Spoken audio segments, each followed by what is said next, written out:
Mainan asal Jepang jenis Mini 4WD atau Tamiya yang pernah booming di tahun 1990-an kini kembali ramai di kota Palembang.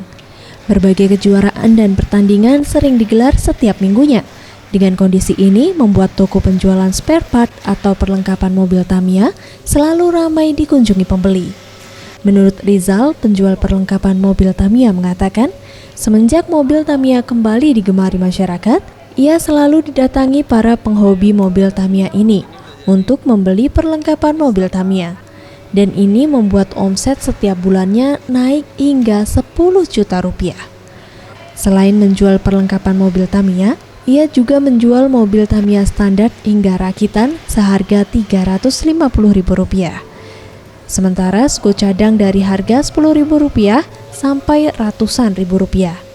Selain itu juga, ia menyewakan sirkuit untuk mobil Tamiya seharga Rp10.000.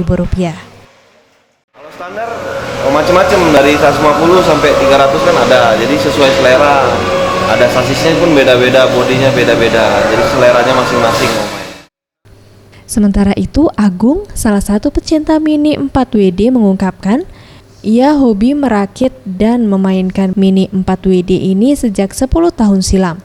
Berawal dari kegemarannya menonton Formula One, diakuinya untuk merakit Mini 4WD ini memerlukan ketelitian untuk menentukan ban dan mesin penggerak agar mobil melaju tidak keluar arena, dan ia telah mengikuti berbagai kejuaraan nasional, namun belum beruntung untuk menjadi juara.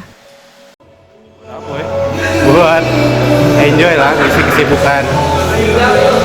Udah pernah ikut kejuaraan mah? Udah sering. Kemarin terakhir minggu kemarin ikut di Kenari Mall di Jakarta.